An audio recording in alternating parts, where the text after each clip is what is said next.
కన్యా రాశి వారికి డిసెంబర్ నెల 11వ తారీఖు నుండి 20వ తారీఖు వరకు గోచార ఫలితాలు ఏ విధంగా ఉంటాయనేది ఒకసారి తెలుసుకునేటటువంటి ప్రయత్నం చేద్దాం.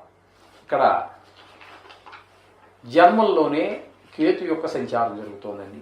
జన్మంలో కేతు యొక్క సంచారము శుభ ఫలితములను ఇవ్వజాలదు, ప్రతికూలమైనటువంటి ఫలితాలను ఇస్తూ ఉంటుంది. అంచేత ఇక్కడ కొంచెము మంత్రశాస్త్రాల మీద వీటి పెరగటము, చపలత్వము, విచిత్రమైనటువంటి వస్తువులు కొనుగోలు చేయటము, దాని ద్వారా ధన వ్యయము, అదేవిధంగా కొంచెం ప్రవర్తనలో తేడా, అలాగే గాయాలు అయ్యేటువంటి అవకాశము, ఆరోగ్యం బాగలేకపోవటము, ఇట్లాంటి ఫలితాలన్నీ కూడా కేతు జన్మంలో ఈ విధమైన ఫలితాలు వస్తూ ఉంటాయి. ఇకపోతే రవి యొక్క సంచారము తృతీయ చతుర్థ స్థానాలలో సంచారం జరుగుతున్నదండి. తృతీయంలో ఒక 5 రోజుల పాటు, మిగతా 5 రోజులు చతుర్థ స్థానంలోనూ జరుగుతుంది. తృతీయ స్థానంలో సంచారం చేసేటటువంటి 5 రోజులు కూడా మనకి చాలా శుభ ఫలితాలు ఇస్తాడు ఆయన. ఆ 3వ స్థానంలో చేసినప్పుడు అన్నదమ్ములు, మిత్రులు అందరూ కూడా మనకి సహాయ సహకారాలు అందించడం, మీ ఆరోగ్యం చాలా చక్కగా ఉండటము, ఈ విధమైనటువంటి ఫలితాలన్నీ కూడా రవి వలన ఆదాయం పెరుగుతుంది, ఈ విధమైన ఆరోగ్యం పెరుగుతుంది, ఈ విధమైన ఫలితాలని మొదట 5 రోజులు కనిపిస్తూ ఉంటే, అదే మిగతా 5 రోజులు చతుర్థుల సంచారంలో ఇవేవి కానీ మనం గోచరించవండి. కొంచెం అనారోగ్యాలు గోచరించవచ్చు, ఆదాయం తగ్గవచ్చు. ఇట్లాంటి ఫలితాలన్నీ కూడా చతుర్థ స్థానంలో సంచారం జరుగుతూ ఉంటుంది. ఇకపోతే బుధుని యొక్క సంచారము నిజానికి తృతీయంలో జరుగుతోంది, కానీ వక్రగతిలో సంచారం చేయటం వల్ల మనం ద్వితీయ స్థాన ఫలితాలను కనుక మనం చెప్పుకున్నట్టయితే, ద్వితీయ స్థానంలో బుధుని యొక్క సంచారము అనుకూలమైనటువంటి ఫలితాలన్నీ కూడా ఇస్తూ ఉంటుంది. అక్కడ మనకి కొంచెం ధనం, మామూలుగా వ్యాపారం కావచ్చు, ఉద్యోగం కావచ్చు, కొంచెం ధనం లభించేటువంటి అవకాశం ఉంటుంది. అలాగే వాక్కు మామూలుగా అసలు మామూలుగానే బుధుడు చాలా సౌమ్యుడు, ఆయన పేరే సౌమ్యుడు కాబట్టి మాట సౌమ్యంగానే ఉంటుంది. ఒకవేళ ఈ బుధుడి యొక్క నక్షత్రంలో కానీ బుధుడితో ఉన్న సంబంధంతో కానీ ఎవరైనా తిట్టవలసి వచ్చినా కూడా ఆ తిట్టు కూడా సౌమ్యంగా ఉంటుంది. ఆ విధమైన ఫలితాలన్నీ కూడా బుధుడి యొక్క చమత్కారం అనమాట అండి. అదంతా కూడా తిట్టడంలో కూడా చమత్కారంగా తిడుతూ ఉంటారు కొంతమంది. అది తిడుతున్నాడో పొగుడుతున్నాడో తెలియదు అంటారు సార్, ఆ విధంగా ఉంటూ ఉంటుంది. ఆ విధంగా మనకి సౌమ్యుడు కాబట్టి 2వ స్థానంలో సౌమ్యంగానే ఉంటాడు, మాట తీరు కూడా బాగుంటుంది, ధనం బాగుంటుంది.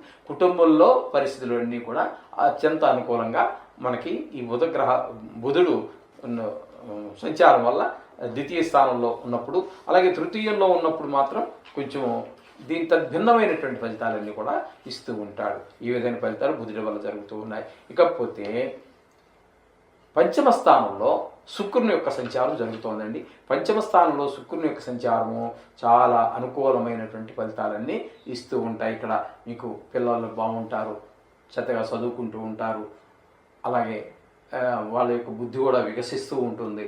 అలాగే మీకు ఎవరితోటైనా మంచి మంచి స్నేహాలు చేస్తూ ఉంటారు, దుర్జన సహవాసం కాకుండా మంచి స్నేహితులతో సహవాసం చేయడం ఉంటుంది. అలాగే వీరికి ఎవరికైనా లలిత సంగీతం వాటిలో లలిత కళల్లో ప్రవేశం ఉన్నట్టయితే మంచి అవకాశాలు వచ్చే అవకాశం ఉంటుంది. సినీ ఫీల్డ్లోనూ అలాగే మన సోషల్ మీడియా, టీవీ ఇట్లాంటి రంగాల్లో ఉన్నటువంటి వారికి అనుకూలమైన పరిస్థితి ఉంటుంది. షేర్ మార్కెట్లో పెట్టుబడి పెట్టేటటువంటి వారికి కూడా చాలా అనుకూలమైనటువంటి ఫలితాలు మనకి వస్తూ ఉంటాయి 5వ స్థానంలో శుక్రుని యొక్క సంచారం వల్ల. అలాగే 6వ స్థానంలో శని యొక్క సంచారం కూడా చాలా అనుకూలమైనటువంటి 6వ స్థానంలో శని యొక్క సంచారం కూడా చాలా శుభప్రదమైనటువంటి ఫలితాలన్నీ వస్తూ ఉంటాయి. ఆరోగ్యం బాగుంటుంది, మనకి కావాల్సినటువంటి ధనం సమకూరుతూ ఉంటుంది. అది అప్పుగా కావచ్చు, లేదా మనకు రావాల్సిన ధనం కావచ్చు, ఏదైనా మీ అవసరాలకి తగినటువంటి ధనం మీ చేతికి ఏ విధమైన అడ్డంకులు లేకుండా వచ్చేటువంటి అవకాశం ఉంటుంది. అలాగే మంచి పేరు ప్రఖ్యాతులన్నీ వచ్చేటువంటి అవకాశం ఉంటుంది 6వ స్థానంలో శని యొక్క సంచారం వల్ల. ఇకపోతే 7వ స్థానంలో రాహు యొక్క సంచారం గురించి మనం చెప్పుకోవాల్సి వస్తే, భార్యాభర్తల మధ్యన లేదా భాగస్వామ్య వ్యాపారస్తుల మధ్యన కొంచెము అభిప్రాయ భేదాలు వచ్చేటువంటి అవకాశం ఉంటుంది. తద్వారా కొంచెం మనసు చికాకుగా ఉండటం, ఆదాయం తగ్గటము, ఇట్లాంటివన్నీ కూడా మనకి 7వ స్థానంలో రాహు యొక్క సంచారం వల్ల ముఖ్యంగా భార్యాభర్తల మధ్యన కొంచెం ప్రతికూలతలు ఎక్కువగానే కనిపిస్తాయి, అనుకూలతల కంటే ప్రతికూలతలు ఎక్కువగా కనిపిస్తూ ఉంటాయి. ఈ విధమైన ఫలితాలన్నీ సప్తమ స్థానంలో రాహు వల్ల కలుగుతూ ఉంటాయి. ఇకపోతే అష్టమ స్థానంలో గురు సంచారంగా మనం చెప్పుకోవాలి. అష్టమ స్థానంలో గురు సంచారం శుభప్రదమైన ఫలితాలు ఏమీ ఇవ్వజాలదండి. అక్కడ గురుబలం అనేటటువంటి మనిషికి చాలా ముఖ్యం. అన్ని గ్రహాల్లో కంటే కూడా గురుబలము శుక్రబలం అనేటటువంటివి చాలా ప్రధానమైనటువంటివి. ఆ రెండిట్లో కూడా గురుబలం మరీని. కానీ ఇక్కడ అష్టమంలో గురువు ఉండటం వల్ల ఆ గురుబలం లేక ఏ పని రోజు మనం ఏ పని చేద్దామన్నా వెనకడుగే పడుతూ ఉంటుంది. కానీ ముందడుగు మీరు ఎంత ప్రయత్నించేప్పటికీ ముందడుగు పడేటటువంటి అవకాశాలు అయితే కొంచెం మృగ్యం ఈ విధంగా ఉంటుంది. ఇకపోతే ఏకాదశ స్థానంలో కుజుడు మీకు అత్యంత అనుకూలమైన ఫలితాలు ఇస్తూ ఉంటాడు. కుజుడు ఏకాదశిలో ఏ గ్రహం ఉన్నా కూడా ఆ గ్రహం ఈ గ్రహం లేదండి, నవగ్రహాలు కూడా మనకి గోచార రీత్యా ఈ అత్యంత శుభప్రదమైనటువంటి ఫలితాలు ఇచ్చేటటువంటివి. అందులో ఏ మాత్రం కూడా మనకి సందేహం లేదు. కొంచెం ఆదాయం పెరుగుతుంది, ఆరోగ్యం బాగుంటుంది, అలాగే ఏ వ్యవహారం చేయాలనుకున్న అందులో మీరు విజయం సాధిస్తారు. ఈ విధమైన ఫలితాలన్నీ కూడా ఏకాదశ స్థానంలో ఉన్నటువంటి కుజుడు. కాబట్టి కుజుడికి కొంచెం మనం చెప్పుకున్నాం, చాలాసార్లు చెప్పుకున్నాం కదండి, ఆయన కొంచెం నాయకత్వ లక్షణాలు ఎక్కువ, కొంచెం పట్టుదల ఎక్కువ. కాబట్టి ఏకాదశ స్థానంలో కుజుడు ఉండడం అనేది మిగతా గ్రహాలు అన్ని సుఫలితాలు ఇచ్చినా కూడా ఈయన మరింత కనీసం ఒక ఆవగింజ పాటి అయినా ఎక్కువ ఫలితాలన్నీ ఇవ్వచ్చు అని ఇస్తాడని చెప్పేసి మన శాస్త్రం చెప్తోంది.